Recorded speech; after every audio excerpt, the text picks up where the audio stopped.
a quick bio for the people that are joining us today. We have Jim McClay and Heather Astley. Jim McClay currently owns 10 horses and leases 1, of which 9 are registered Morgans and 6 are full Lippitts. Of those 6, there is a 10-year-old stallion, a 4-year-old colt, 3 mares, and a yearling filly. The stallion has produced 5 progeny, which are located from New Mexico to Connecticut and Vermont. He has been involved with the Morgan horse since high school days and more recently has been active in the Lippitt Club for 5 years and as a director for the past 2 years. His farm, Mormac Acres, is always open for visitors and is listed on the Vermont Morgan Horse Association Visitor Guide. Heather also joins us today.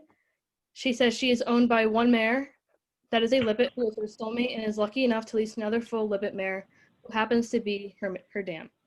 She enjoys promoting Morgans, especially the Lippitt Morgan, and has been a member of the Lippitt Club for 4 years, after falling in love with Morgans at UMass. That led her to the Lippitt Morgan, and she joined the club, attended the Lippitt Country Show every summer, and soaked up everything Lippitt. She got involved with the club's Facebook page and eventually joined the board of directors 3 years ago. She has been blessed to know so many knowledgeable horsemen and women and share their wealth of knowledge with her. She is passionate about sharing both that knowledge and experience of the Morgan with others. Both of her mares love teaching new friends how to groom and handle horses, and she is honored today to share the Lippitt Morgan. So with that being said, please take it away. I will share that presentation.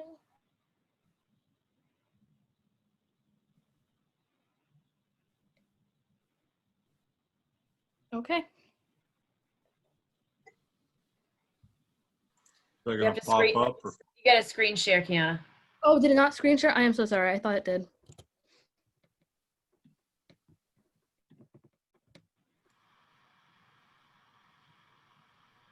Can you see it now? Yep, I got it. Perfect. Sorry about that. Heather, are you there? Yeah. Can you hear me? Okay, yes, we hear you good. Yay. You want to take over on your slides? Well, sure. I'll follow along with my hard copy and you can correct me since I can't see the screen. So first up is the welcome page, then Jim, your intro, which basically Kiana just thankfully did the intro for, with the picture of you and Kathy and one of your gals and the baby when they collected you. Yeah. I'm lucky because is it okay for me to interject things as we go along there? Okay. First of all, I had 2 horses, and I had a call from a friend that said, you need to go to Canada. There's a lady that has a stallion. She has health issues. She wants to sell him. Really a nice guy. So I went and looked at him. When I got up there, to make a long story short, I not only bought the stallion, she made me an offer on 3 mares and 2 foals. This is one set. This mare was bred by Jones's, Valimar prefix in Alabama. She's had foal every couple of years for us here. Very nice ones. This is a colt that's now 4 years old. That's very, very typey, very Morgan-y. So we were lucky to make that acquisition. Great. Then after Jim, you have me. So both Jim and I happen to live in New England. So right now it's beautiful weather. So this is me, I think last weekend, running around with my actual mare through the woods. I'm actually using a saddle, which is not usual, but that's me. Basically, as we said, I really love that Lippitts can do everything, and much like other Morgans, they're super friendly and just really smart. So the girls go out on trails all the time. I'm lucky enough to be really close to 2 cross-country courses, which I just trailered them to, took them to, and did it on my own, and they were both great. Thank God for a Morgan, because another horse would probably kill you in that process. Without training, they dressage, they do jump, wading in ponds, and now we have a bunch of local turkeys, and apparently, since we don't have cows, we have decided we will sort the local turkeys out, which is pretty humorous because typical Morgan and all the other warm bloods on the farm run the other way and the Morgans chase them.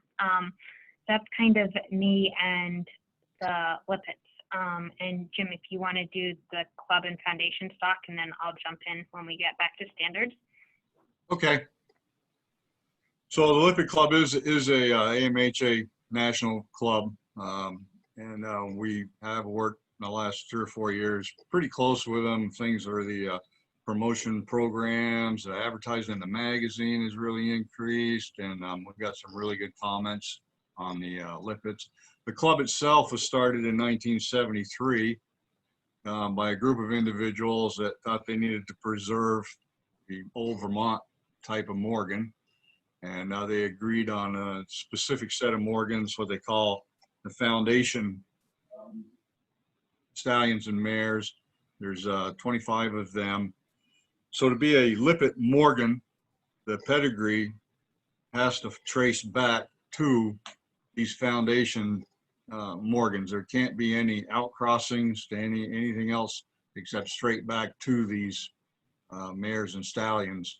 Like my stallion, for instance, I can trace him right back to Croydon Prince and Nancy, which were his two foundation on his bloodlines.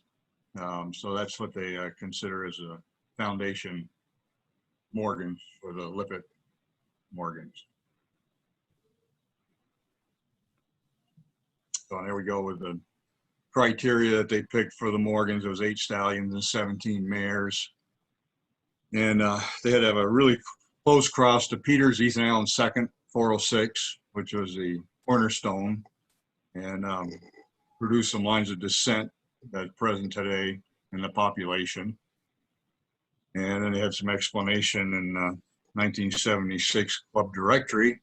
They put a slip of paper in there that talked about what the foundation stock, what they intended it to mean, how to be consistent in qualifying them, tracing back to Ethan Allen II. So, and here's a list of the stallions. Each one of these has some unique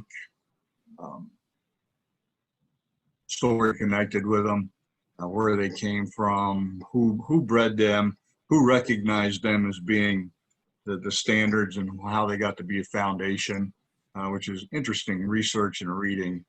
There you can see Nancy on there about halfway down. The mares often get overlooked. Everybody's interested in the stallions for some reason, and they kind of overlook the mares, which play just as important a part as the stallions. You see Croydon Prince is first on there.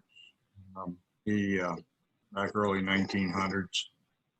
So that's where that list came from.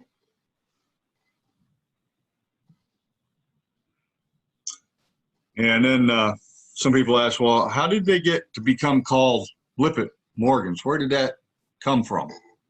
There was a gentleman that, there was just a story in the Morgan Horse magazine about the Lippitts and the history of them. And a gentleman by the name of Knight, Robert Lippitt Knight, his family came from Rhode Island, and they were in the textile business and had amassed quite a small fortune there, and had a lot of investments. And Mr. Knight came to Vermont. He had a sheep farm down in Randolph, and a feed salesman, the story goes, I don't know how close to accurate this is, or if it's just local folklore, but the story is a feed salesman came by and said, hey, I know where these Morgan horses that are really different, they're unique, and they're getting, they're going by the wayside. They're not going to be around for much longer. Somebody needs to buy them up, these bloodlines, and continue breeding to preserve these old style Morgans. So Mr. Knight became interested, and he bought many of the original Morgans that were actually, some of them were owned by a gentleman by the name of A. Fullerton Phillips, who lived in Windsor at the turn of the century, and generations that came off of those. So Mr. Knight had him for his farm down there, and the Green Mountain Stock Farm was quite active in breeding the Lippitts. And after Mr. Knight passed away, his middle name was used for the Lippitt Club and the Lippitt Morgans. Of course, we had a member of the club who is still alive. He lives in Florida now. He's 90 years old, who actually went and talked to Mr. Knight before he passed away and said the club would like to use your middle name for these Morgans.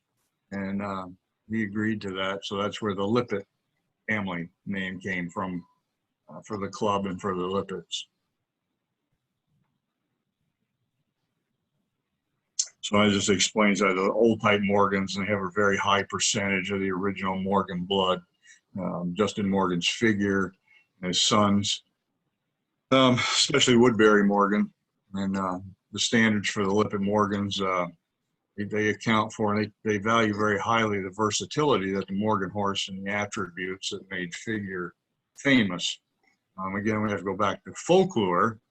And when Figure came to Vermont with Justin Morgan, for the first 2 or 3 years, it said that nobody really wanted too much to do with him because he was so small and wasn't really the type of horse that the settlers back then were using in their daily work out in the agriculture area. And now all of a sudden they started noticing that this little horse is taking thoroughbreds on the track and the trotting, and pulling more weight out of the field and trees and stone boat than the bigger ones. So now everybody kind of wanted to breed to Figure. So as I said before, Lippitt's traced back on all lines of his pedigree to the 25 Foundation Lippitt Morgans. So there's no recent outcrossings, and a high percentage of Peters, Ethan Allen second, which goes back directly to Figure. Okay, I'll jump in. So we have 2 slides on the standard of perfection because it's pretty long. So this is what we judge our Lippitt Morgans against, both the mares and stallions and geldings. So typical, a really broad head, bright expressive eyes, the head tapering down to a fine chiseled muzzle. We like big nostrils to take in a good intake of air so they can do all the activities that they're known for. A well-crested medium length of neck coming out of the back, especially nicely crested on the stallions, but Lippitts, even the mares and geldings, tend to have really nice crests. A nice, well laid back shoulder. So unlike a lot of other breeds, you don't really see the withers as much because the shoulder's really angled more 45 to 55 degrees. So it's really laid back, and the neck's more sitting on top of the shoulder instead of in front of the shoulder. A nice, deep, well-sprung body, a big heart girth towards that. A nice short back, so really short back and a long underline. The loin, which is sort of the end of the back, sort of right where you come up between your horse's hip, is nice and strong and supports then a nice, large, well-muscled croup in the back. We like to see a hind end with a well-rounded croup that provides the engine to really push and match the front end. Lippitts are known for that. The legs in Morgans are pretty unique. I don't know if some of you guys have seen this. The longer forearms, thigh gaskins, so like the upper part of the legs are much longer and the cannons are shorter. So the legs aren't quite split evenly, where if you look at them compared to other horse breeds, you'll notice that's very typical of Morgans and not in other horses. We also mark that the balance and substance of quality with the whole horse. The ideal height is between 14.1 and 15.1 hands. Give the weight. They put the ideal right in the middle, and they say that often the typiness is found in the smaller individuals, although it's definitely also found in some of these other individuals that are a little taller now. But going over 15.1 in the Lippitt Morgan tends to come with a lack of some of these traits that we're looking for. So that's our ideal. Jumping on to the second one. Thank you, Fiona. This is more how they move. So the Lippitt Morgans are not gated the way we would think it. They're the walk, the trot, and the canter are their natural gaits. The walk should be fast, has a short, rapid step. I'm sure some of you have heard it, parade step, they're often called, very animated. They cover a lot of ground. They outwalk the huge horses all the time. If you're on the trail, you'll be a quarter mile in front of anyone before you know it.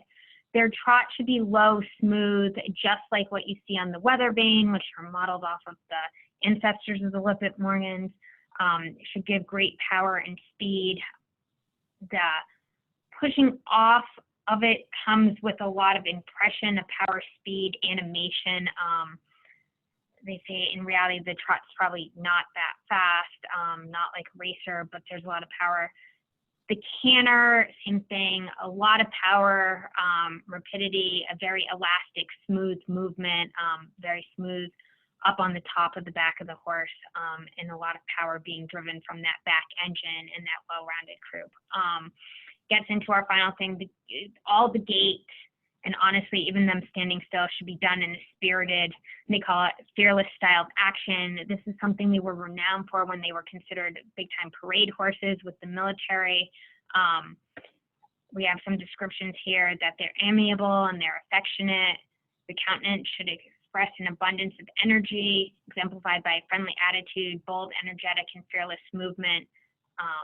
And that sort of nerve and tenor of the horse is really key to these guys. We often consider them gentle but hot horses at the same time. So they're high stepping, they're prancing, they don't like a lot of standing still, but at the same time you'll see them all the time with small children around them, or people throwing babies on them, or Gary Raymond leaning against his stallion in the middle of an event, sleeping with his cowboy hat on his head while his stallion just stands there and doesn't step on him. So they have a great brain about them, and so they're very gentle and affectionate with their humans while having all that energy.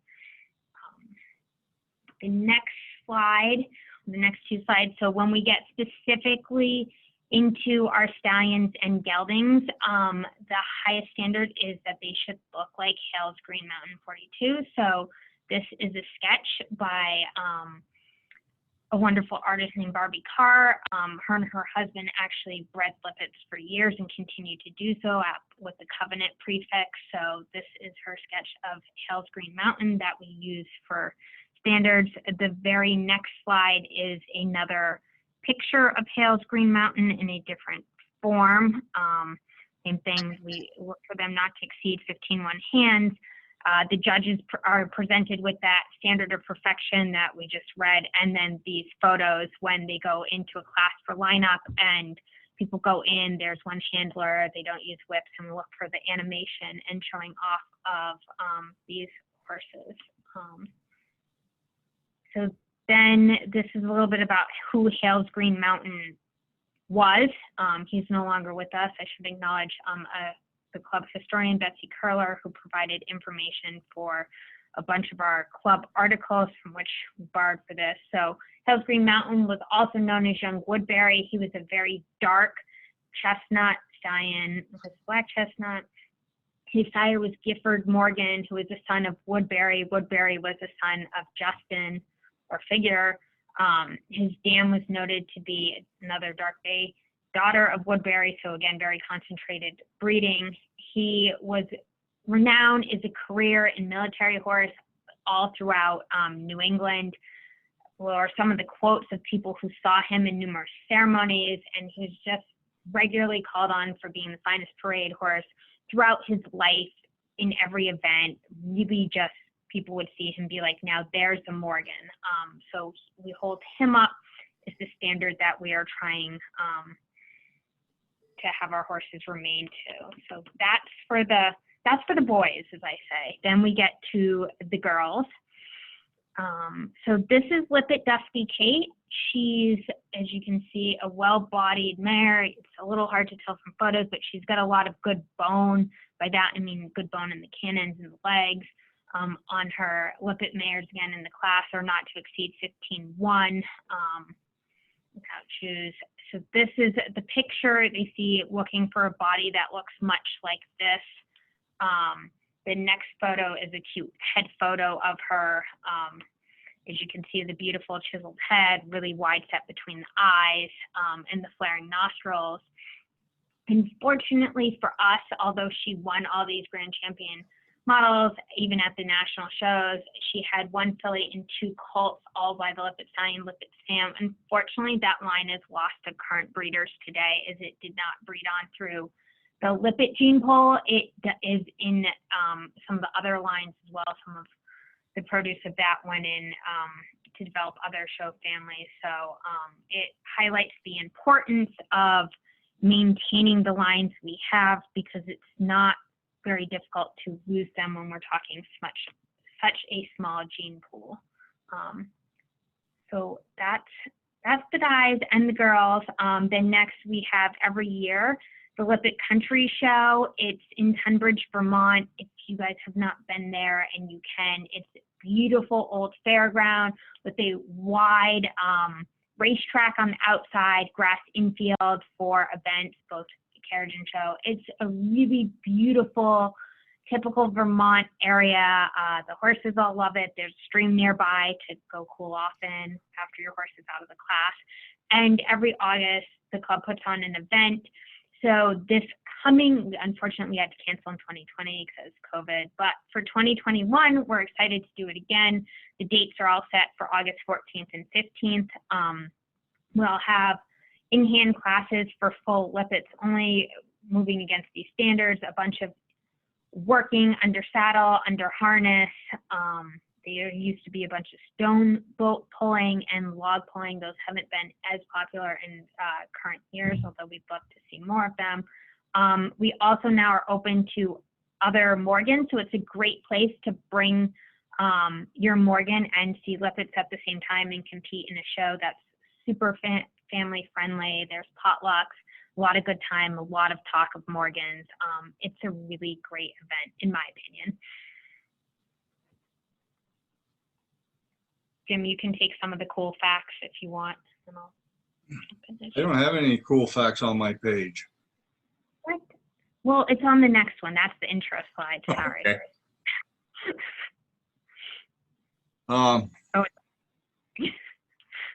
I'll take the first one. You Sorry, go the ahead. You animation just is keep probably throwing. on a roll there. Yeah.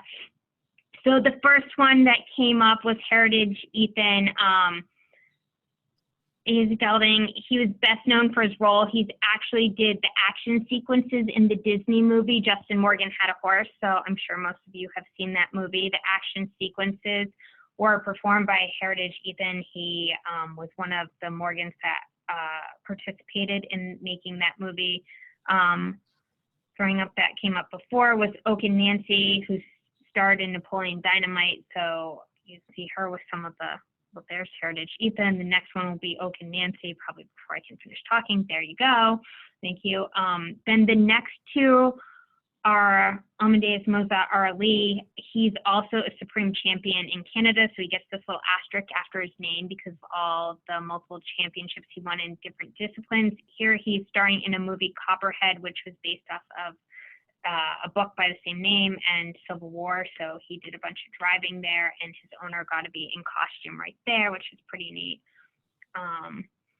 And then there's a final little one, if it maybe pops up or doesn't, with a Morgan horse was needed that could log, haul a wagon, and a stone boat and be quiet enough for the actual real life actors who had not handled horses to use. Actors met this young stallion called Rohan Legolas, who's a full Lippitt. His owner noted that he was 14 two-hands. He was the son of Royalton Ashline, who also was a multidisciplinary winner. And he was always a very sensible horse, even though he was a breeding stallion at the time. And with the few weeks of training, actual actors with no horse experience were able to drive him in the movie and use him for a number of action scenes, which is pretty cool. Stealing the limelight, or barring, this is a half brother to Heritage Ethan, who was the Justin Morgan figure horse. So he also got to do some of the promotions because he lived out west. So he stood in for him in some of the Western in real life promotions of that movie. So that was pretty cool. Then we jump This is one of my favorite photos all the time because I like to do photography and I'm just amazed. So this was Worm Quinn, who's a famous photographer. He's literally standing in cowboy boots atop his Lippitt stallion, who again was a breeding stallion, as you can see in the movie, with an ongoing parade coming right at him and bystanders basically touching his horse's tail, which is a little hard to do this, but it's amazing to me that any horse is that calm that you can stand on them. And I can imagine how much those cameras weigh because the ones nowadays are considered light by comparison and they're 17 pounds. So he must be balancing an awful lot of weight up there and can do it because that horse is just pretty amazing. One of the interesting, I'll add something in here too. One of the interesting thing about Lippitt owners, breeders, members of the club is it's kind of like a family because there's a story about Warren and Lippitt Victory's sire.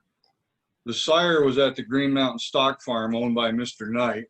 The sire would not, anytime he went anywhere else, he paced and he just nervous. So they never really took him anywhere off the farm, and he had his own favorite stall and everything. So when they had the big dispersal sale, the first one, which was I think early 1960, I think, or 50. Anyway, Warren bought Lippitt Victory's sire and asked that he be buried on the farm so nobody else would take him anywhere else because he knew that that would not have a good ending because he just didn't want to be anywhere else. So when Mr. Knight found out about that he had bought him with that wish, he told him that, yeah, he'd honor that, but he wasn't going to go on the ground just yet. And he actually lived out his life up till, I think, the second dispersal sale, because they just, everybody knew everybody, and they just, it's a really a tight-knit group. So there's some connections there. But Warren used to take some really, this is just one of many fascinating pictures. And it's, the mounted officers there are like, oh, well, you know, no big deal. And if somebody were to do that today, that would be like, oh my God, you know, we can't do that. So it's kind of interesting with the families and who's how's related to who. Yeah. Yeah. So unfortunately, the photo is probably not showing because we had to email this due to technical glitches on my end. So my apologies for that, but we can talk through. So if any of you have seen Horses of the Sun, it's Robert Vavrabuk, who's a famed equine photographer / artist because he'll overlay pictures on top of each other.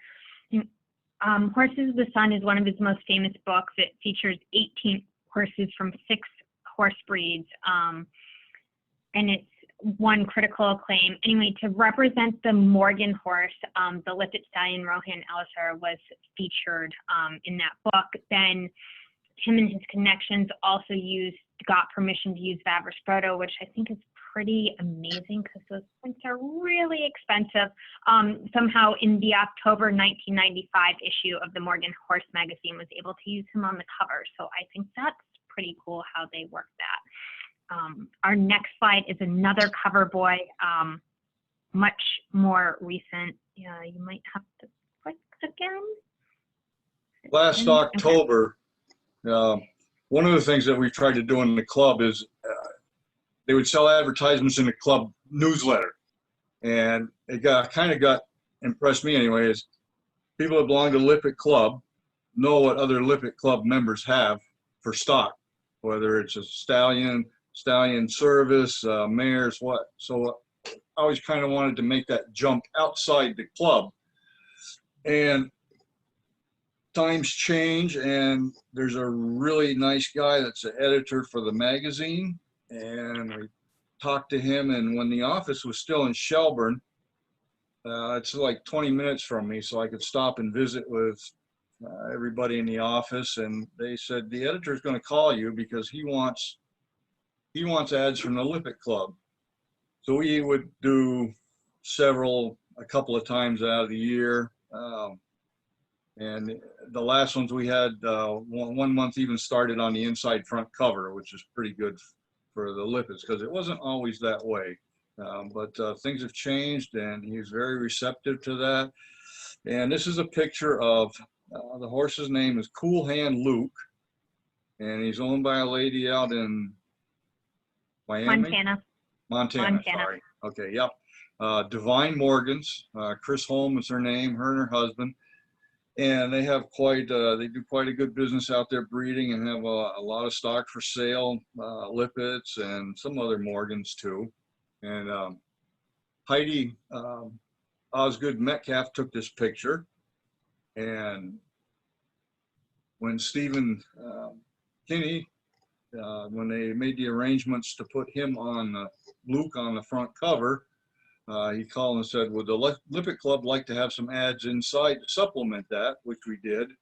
But anyway, this was a picture that Heidi had taken of Luke, and very good picture. She takes outstanding pictures, and did very well. Of course, the October issue is the one that's passed out at the Grand National, so we were happy to have some really good promotion in there for the Lippitts, including the cover.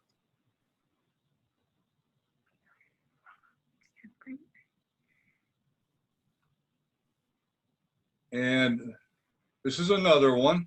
Back in the 70s, I think, late 60s, early 70s, Disney made a movie or a short clip that when you went to Disneyland or Disney World, and you first entered it, you got in this amphitheater and they played this short video of around the world. And a few minutes of that video was a sleigh from Vermont with a couple of Lippitts from Vermont, and they were out getting a Christmas tree. And the owner, his name's Lester Welch, and the stallion, Stillwater Indigo, and Indigo had over 200 foals, and Lester started breeding Lippitts in late 1940s. He's alive, lives in Florida. He's 90 years old. And if you mention to him you want to talk about breeding Lippitts, he knows the history of every one of his foals that has a Rygate prefix. I think there's about 75 or 80 of them that are registered. And when they made the movie, they called him and said, hey, we'd like a Morgan on there. And he said, sure. So they came to Vermont and they videoed Lester. He also has a mare that's in Maine right now. One of our friends has placed over there that breeds Lippitts, and that mare is going to have a Rygate foal next summer. So you have a span of Rygate prefixes from 1950 or so to 2021. That's a pretty good span of years. But Lester would give the sleigh rides. He would take some of his horses and go to when the AMHA was by Shelburne Museum, they would have sleigh rides up there in the winter to raise money for the building that they were buying there, the old building. And he was a pretty popular guy. He's been responsible for a lot of people that got into the Lippitts and knows a lot about them, and still more than willing to talk to anybody that calls him. So he's quite a gold mine for information, and very nice guy.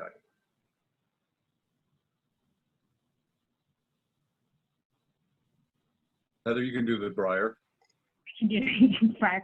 Guys, Lisa's little girl, I had Briar horses growing up, probably after I was a little girl still. So more recently, Weathermont Ethan, who has won numerous awards, was chosen as a Morgan horse model. To the left, those bullet points are what is written on the box up Briar Morgan. To the right is Ethan in the flesh. As Jim said, one of the ads that we had used in the Lippitt Club promoting breeding science. So Ethan is amazing. He's gone to the Lippitt Country Show and taken high honors in the standard classes we talked about earlier numerous times. He also did the breed parade at Fantasia for Equine Affair in 2014 and went there for a number of years. Now he's back at the farm most days and breeding the mares and happy, but we're very lucky to have him promote the Lippitt Morgan for many, many years along with his owners, Joy and Wes Smith. Another kind of, the next slide's a very kind of funny clip from a little bit more out west. The Highbury Robin had this, with his owner riding him, had this really neat, what they call skipping rope trick. They would pull some kids out of the audience to literally skip a rope, and he would keep jumping it back and forth, as you can kind of see him doing it there. So that was this kind of famous trick he was known for that was really popular. Then we head into Lippitt Nisnacomia, who is one of really famous both Lippitt Morgan mares and just Morgan mares. This photo happens to be her in the 1941 Vermont 100 mile JMHA race. Her owner, Dr. Clarence Parks, is riding her. She's the horse to the left, the darker bay. The current trophy bears a likeness to one of her half Lippitt sons, who's out of Lippitt Cape Moro. Lippitt Cape Moro is also the dam of Lippitt Dusky Kate, who's the standard we talked about for the Lippitt mares before. Next couple slides, a couple more pictures of her again. So this one is her in 1944. She'd had a full 4 months earlier, so he's obviously not with her at this race, but she was still nursing him, and she's already pregnant again. She did this 6 times, where she had recently given birth and was pregnant again. So she did extremely well numerous times while in the races while being pregnant and nursing, so that's quite a feat. The very next photo is her final photo that we have of her with her owner again, who, yes, he's smoking his pipe. This is her in 1942 when she took first place in the heavyweight division. If you're wondering, I looked up divisions because I was like, what are the divisions? It's based on the combined weight of the tack and rider, so there's a lightweight, medium weight, and heavyweight. So she's a small Morgan mare in the heavier division, and she still took top honors, obviously first that year, but she regularly was in the top 3. She also is prized. I got my mares with a lot of her breeding. Also, there was a 1949 issue of Western Horseman magazine. It's not a Lippitt magazine or a Morgan magazine. It's for Western Horsemen. It had an article for Morgans of distinction and had A class, B class, and C class Morgans. I don't know that you could do that nowadays. Anyway, the A class Morgan got some people really interested in what a Morgan was versus other American breeds that are more traditionally known for Western. That A class Morgan is Lippitt Nisnacomia. Actually, Eleanor Mason, who's bred Marvelous Morgans, both Lippitts and non-Lippitt Morgans, this is how she came into the Morgan breed from Arabians, was after seeing that photo of this mare, and she's given us a lot. So this mare brought in more people with Lippitts. The next slide, we have another famous mare, Marshall Winkler, one of the original founders of the Lippitt Club. Ended up teaching himself to do a 4-in-hand with Lippitt. So this is one of the photos of them. His, really his heart horse and foundation mare was Lippitt Minty. She's in the back anchoring this, and she's the dam of actually the 2 front Lippitts that went with their, they're really famous. The next slide after this, I have a little piece of a tribute that Marshall wrote for her after she was passed on. As he said, she was agile in the gambler's choice. She could jump a 3-foot fence. She's a perfect backyard family horse. Taking his son out. He has got the little funny story about a bear waking her from the sleep, looking for her foal, waking them, and that he and his family, she was a favored mount by doing things. She was a real family horse, would do anything. The kids would jump on, do the things you don't want to tell your parents you're doing with your horse. And she always took care of them. So just the quintessential Lippitt Morgan, real all-around versatile family horse. And Marshall's daughter, Jay Winkler, is still active in the club today and has fond memories of all these times and still owns a few Lippitt Morgans. Kim, do you want them? Yeah. So when people say, well, how come you have Lippitts? What can they do? And the more appropriate question is, what can they not do? Which is nothing. They're just very, very versatile. When you think of versatile, that's a picture of what should pop up. And I mean, any horse you can work with and teach to do a lot of things, but the Lippitts are just, they're smart. And it goes on to talk about hard workers. They cleared the land, plowing roads, working cattle. Stone boat, Heather made a reference to that at the country show there. And the stone boat was basically the sled that they would use to put the rocks on when they cleared the fields.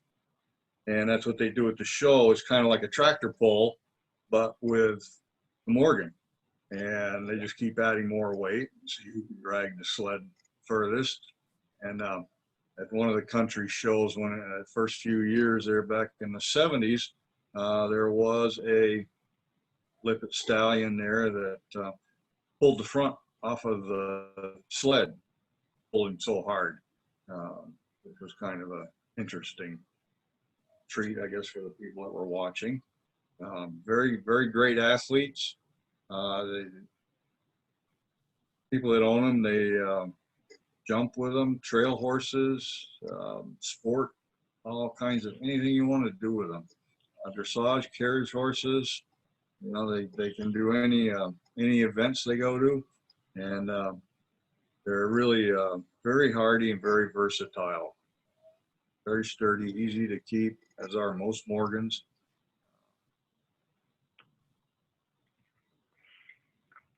So then we have a couple photos of some of our youth club members working with their current Lippitt. So this is Sand Mountain Patriot. This is, I think this is from 2 or 3 weekends ago.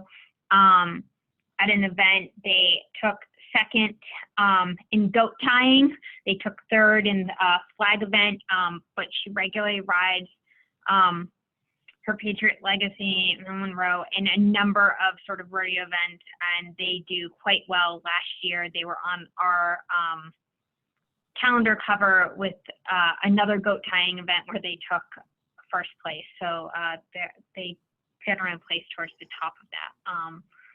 The next slide is Fallen Willow Katesh, who's up in Maine. This mare really does it all. They have a small herd of Lippitt Morgans. She pulls sled, she goes ski joring, they go on trails. She's good for the new riders. She works the land. When Jim's saying Stone Bolt, we haven't seen it at the show in the past couple of years, but this mare and another mare in Maine actually are regularly on our Facebook page and other with photos and videos, because they actually literally get hooked to stone boats to clear stones out of pastures in Maine, or hooked up with logs. After they chop the tree down, they hook their traces up and pull the logs out of the land. So they're still working the land today, even in 2020. So she really does it all.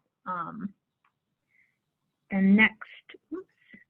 next is Oaken Storm King, who was a great breeding stallion and then a great gelding. Unfortunately, we've lost him a year or 2 ago.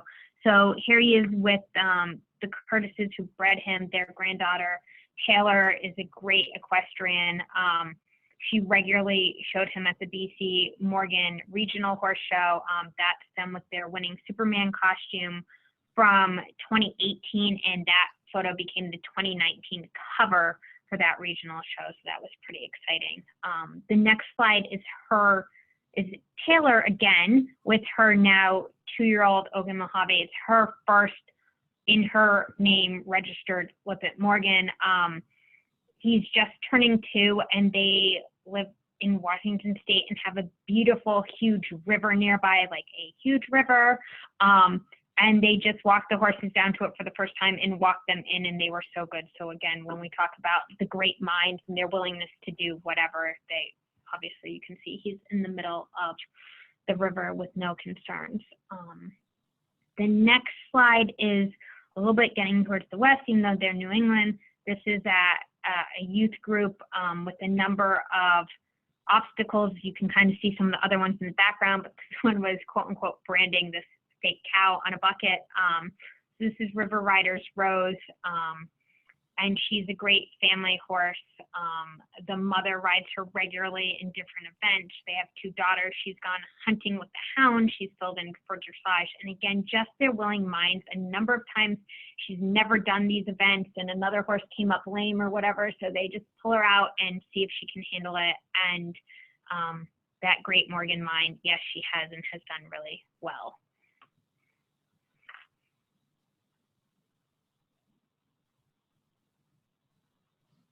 Okay. I had a discussion with the editor of the magazine, and we talked about when people talk about the Lippitt family being an endangered, there's lots of Morgans running around there, and the registry is doing very well, and they're being registered and everything.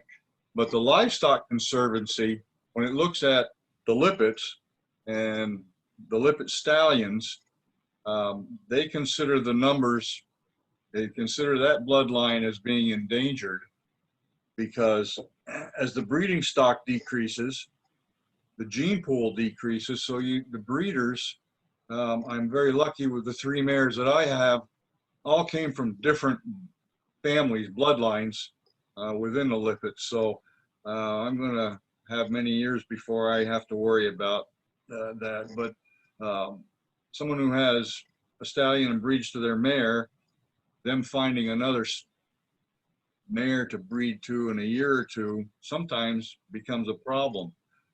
Just like if you have a stallion and you want to do artificial, there's got to be somewhere close that does collection, or it doesn't work. I'm lucky. I'm about 10 minutes from the Morgan Horse Farm, and I had a very nice setup and a good arrangement last summer with them. And my stallion went down there several times, and we shipped several different people, and worked out pretty well. But we try to promote and perpetuate the Lippitt Morgan, and so we partner with other organizations like the Livestock Conservancy. You'll see ads there, and there's a slide coming up here pretty quick, I think, that talks about the number of breeding pair there are, and how we're working with them to promote the Lippitt. So it goes on, and then anybody who does any breeding or has them, I think you can see from some of the slides, any opportunity I get or anybody in the club gets to promote the Lippitts, take advantage of it. Did something for the Boys and Girls Club this summer. They did a virtual visit to the barn because they were not having the kids go anywhere because of COVID. And that was very well received and well interesting. So through the newsletter and the ads that we have in other organizations, the media, it's working pretty good, and it's improving, I think, the vision of the Lippitts. So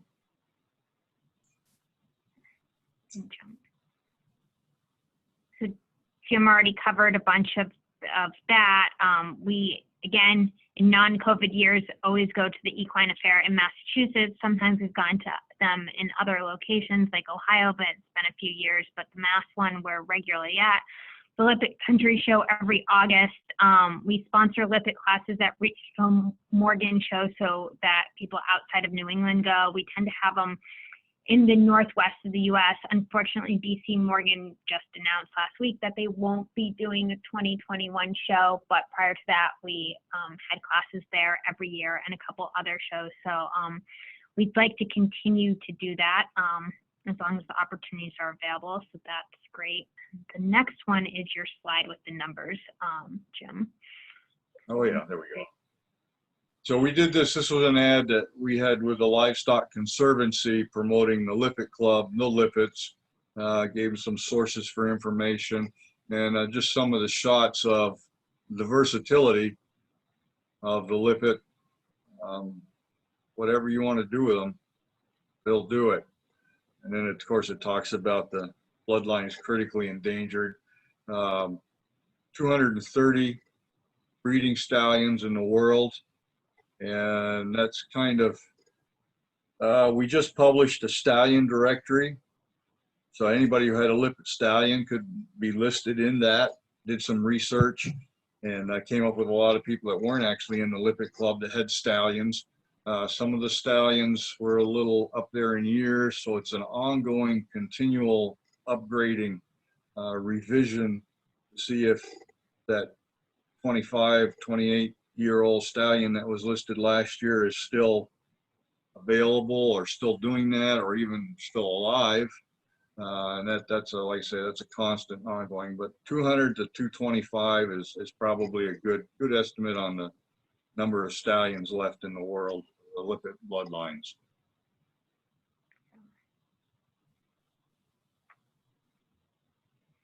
Then we get a little bit into breeding, and as Jim said, maintaining these bloodlines is a lot of work. Breeding in general is a lot of work. If any of you have been involved, as full Lippitt mares are rare and can only produce one offspring per year, unlike stallions. We promote them being bred only to full Lippitt stallions to keep those bloodlines within the Lippitt Morgans, and recommend that both parents, both the sire and the dam, are evaluated for type for confirmation against the standards of perfection we talked about earlier, and that the best mares are crossed to the best stallions to improve the next generation. When we say improve, we don't mean change. We mean to make them the most like Figure and Hales Green Mountain as possible. So to keep those traits that we really value. When we say improve, every horse has its positives and its weaker points. So maybe your mare's a little bit longer in the pastern than the ideal standard. So you're looking for a stallion that might help with that. We're not looking to change them per se. When we say improve, we mean keep them to that standard, strengthen the weak points and keep the strong points. So here is a young colt that was born this year in July, and he's already been purchased as to be a future junior stallion for some of the reasons Jim just mentioned. He's going to a different farm because he will bring new bloodlines. As they lost their senior stallion, their junior stallion is now their senior stallion and has tight ties to most of the mares. So they're looking for another stallion who can cross upon their current stallion's daughters to keep the gene pool going. So then we have one more slide on breeding, studying the pedigrees, talking to the breeders like Lester Welch, Dave Carr, the older breeders, those who know the bloodlines. The successful breeders spend hours and hours, hundreds of hours studying the pedigrees, looking at what crosses have been quote unquote golden in the past, which ones work, what bloodlines nick with each other. For instance, Lippitt Dusky Kate, the mare we used as the standard before, is an example of what one of the original golden crosses was often considered. So the Ashbrook and the Moro, both stallions from our foundation stock, that cross was considered a very successful nick, crossing them onto each other within the family. So we're looking to find those types of nicks in the current breeding and keep those going so we have quality stock for the next generation.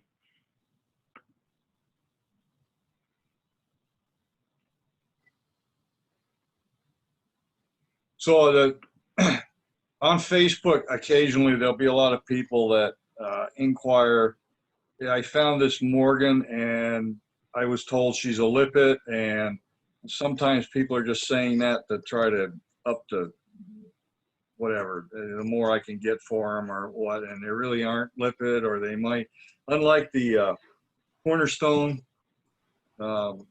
Morgans that have percentages, with a Lippitt, it's either none, half, or full.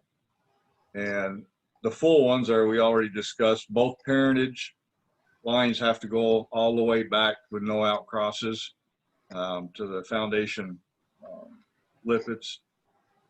To be half, one parent meets that criteria.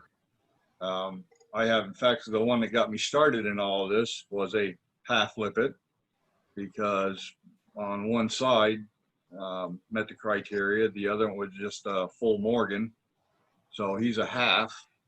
And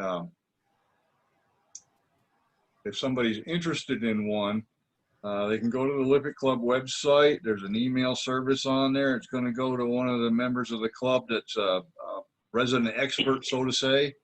But we have books. We got a couple of books that are like the registry of every Lippitt that was ever born, and they are updated constantly. And you can look in there and you can trace the lineage and everything. That's a way to check the all breed pedigrees. If you put that out there on Facebook and say, what about, I'm sure that somebody who's a Lippitt aficionado will jump right in there and say yes or no. And most of them will explain why they don't meet that criteria. So there are half Lippitts. The club does recognize they do have a class at the show, well, several classes. For half Lippitts, they can go there. They recognize that half Lippitts do have, they are just as much a part of the Lippitt heritage as a full Lippitt. So we do recognize the half Lippitts. Are there Morgans outside the U.S.? So the answer is, or Lippitt Morgans, sorry, there's Morgans outside the U.S. too. Yes. There's a bunch of lovely Lippitts in Canada, at least prior to Jim bringing them all down to Vermont. No, there's still some in Canada. He didn't bring them all. Also, a large group of, considering this, of Lippitts, full Lippitts were exported to Australia by Norman Marsh, who used to have a farm in Canada and then had moved to Australia and New Zealand. He brought a few stallions and several pregnant mares who were all bred to full Lippitt stallions, and that's another whole story, very carefully picked lines to bring as much variety of that blood over as possible. Those horses have strongly influenced the Australian Morgan horse. Most of the even non-Lippitts in Australia trace back to these Lippitt horses because it really helped the Morgans grow in Australia. Actually, as we're talking about a small gene pool, because breeding standards to get semen into Australia are kind of crazy, to be honest, and thousands upon thousands of dollars, like starting at $10K plus to get it shipped there.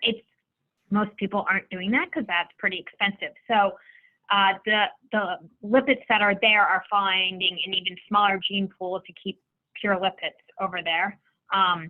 We've also have full Lippitt mares that have been exported to Brazil. And again, there's no more full, they didn't go with the full stallion, so they've influenced the Morgan down in Brazil, and they're working cattle horses. They went to working ranches. And there's also several full and half Lippitts that are breeding on in Europe and the United Kingdom. Europe, including, well, United Kingdom's about out, and Germany as well right now. Yeah, so thank you all for listening and bearing with us through all the Lippitts, which we could talk about for ages on end. We're on Facebook and very active, and we also have a club website, and the website has all of the board of directors' contact information, and we're all very happy to take phone calls, emails, any sort of communication from anyone who's interested, whether or not they have. Honey, I haven't forgotten you. I've got to get off this damn thing. Well, I'm on a virtual.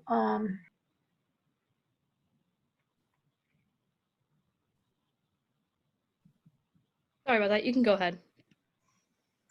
It's okay, no problem. So we welcome you to send us any questions now or in the future. We're always happy to talk Lippitts, as you can tell by how long that presentation was.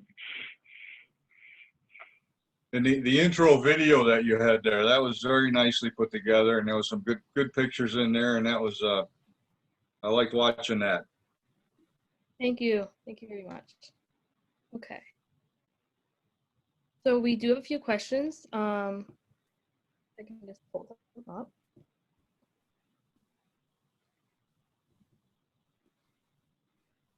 What is your favorite quality in regards to personality or just even the type that you like of the Lippitt Club? Or not the Lippitt Club, sorry, the horse. Heather, you want to go first? Sure. I really like how smart they are, at least most days, figuring out how to get out of stalls and fences. Sometimes I regret that, but they're absolutely brilliant and hardworking, and they really bond with their people, and that is just amazing and smart. So actually both my mares, but especially my main mare, is a really hot ticket. So I can take her jumping. She can clear 4 feet from a standstill. I'm not quite there. She is. And be hot on a cross-country course, ready to go. I can walk her to the gate. I can have a 4-year-old run up and want to pet, and she'll drop her head and just like cuddle them. She just knows the difference instantly, and that just kind of amazes me, and I really like that about the Lippitt, just how smart they are. So I'd have to say my favorite personality trait or quality of them is heart, because they want to make you happy. They'll do anything for you. My stallion, when I went to Canada to see him, the lady that owned him had him at a trainer's, and she was using a bitless bridle, and he was 6 years old then. And I thought, are you crazy? And, you know, the stallion. And about 5 minutes after I was there, he just let me know that he decided he was coming home with me, and that's what he's going to be. And we've got along pretty good since then. And he just anything you ask him, people come to visit, and he will come right up to them. I have a neighbor down the road that's 14, and she's ridden one of my geldings, and she'll go in a round pen with Nicholas, and she lunges him without a rope, a line on him, and he just listens to her voice commands and hand signals, and very well behaved. And that's a good quality for him. Perfect. So if anyone has any other questions, now's the time. But otherwise, thank you guys so much for presenting. It was very interesting, and you guys answered the entire list of questions that I had already made up. It's perfect. Well, thank you for inviting us. Thank you for Yeah, coming. thank you. Thank you very much, guys.